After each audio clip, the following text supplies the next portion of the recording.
What is up, everyone? Faceless Person here, and today we're going to review the Velvet Underground and Nico, I think that's how you pronounce it, by the Velvet Underground. It is their debut album, released in 1967. I don't know the specific date, I probably should have looked that up. But anyway, it's a joint collaboration between Andy Warhol, who produced the album, and she says in here, I think, between the Velvet Underground, the actual band themselves, and Nico, a German singer who sung some of the songs on this album, and again produced by Andy Warhol, who was actually an artist who did the artwork for this album. That, and there's the back. It's just, you can't see it very well. The lighting is pretty dodgy. But anyway, let's get into this. So, despite being released in 1967, it's very non-60s, the sound of this album. It's a very dark kind of album, more of a avant-garde or sort of thing than the Summer of Love, which was happening at the time of this album's release, and it was very, they say it influenced punk in a way, which I guess makes sense, but I definitely would not call them punk in any way at all. At all, they weren't punk, but so I've said before constantly that this is one of my favourite albums, and my favourite album of the 60s, or one of my favourite albums. I don't know, there's lots of good albums from the 60s, but this is up there, and it's incredibly experimental, sort of.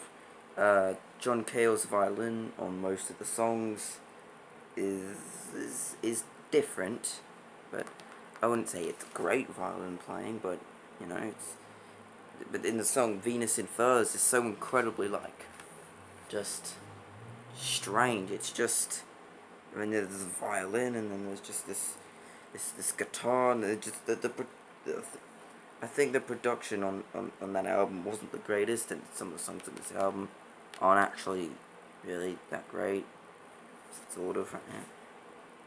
But yeah, and I just have to add, Nico's singing on this album is incredibly awful, but it's bad singing. Alright, I'm not gonna lie, but that's just kind of what makes this album special, in a way. You know, that they were kind of showing you don't have to be like the really great musicians to make a good album. Which is true, you know.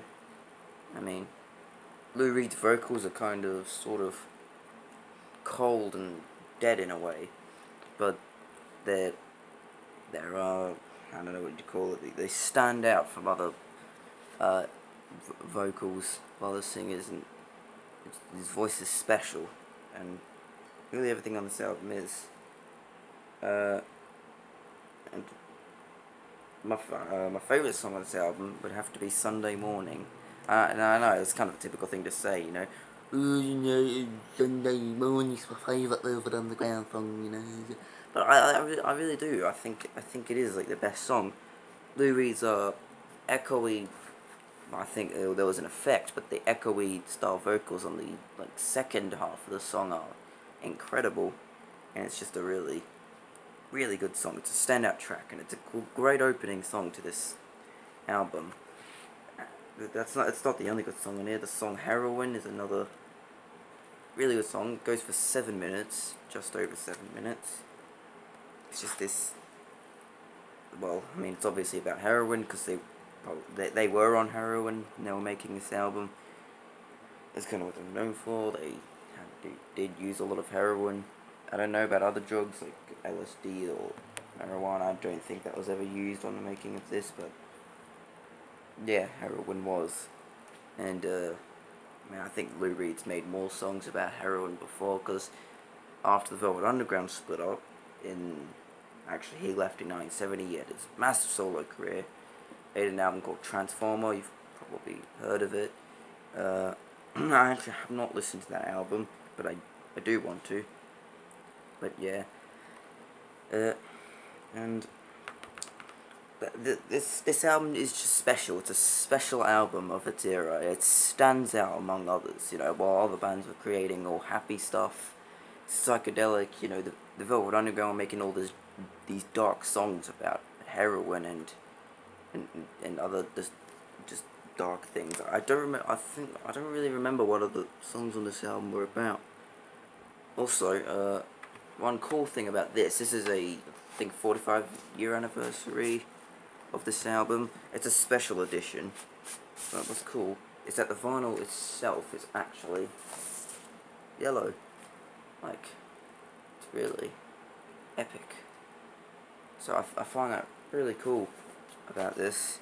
The normal version of this album, I don't think comes with a yellow one. That's just because this is a special one. But yeah, that's pretty cool. So I would have to rate this album a good, probably 9 out of 10, honestly. Actually, more like an 8.8 out of 10, just because some of the tracks on this album kind of have awful production, but again, that's what makes the album kind of good, you know. If it was overproduced, it just wouldn't be the same. You know, it just works on some albums, like Psycho Candy by the Jesus and Mary Chain has the same kind of thing. And also, another thing is that the Velvet Underground incredibly influenced Sonic Youth, who I'm going to do reviews on in the future, so don't be looking forward to that.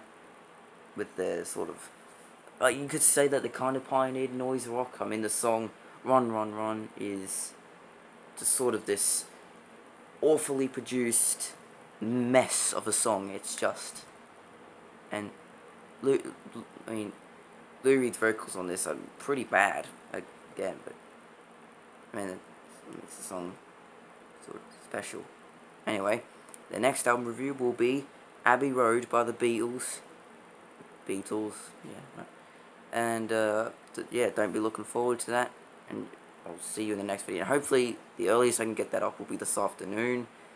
And hopefully by tomorrow I can have another review out. But anyway, that was Velvet Underground and Nico, Velvet Underground. I will see you in the next video.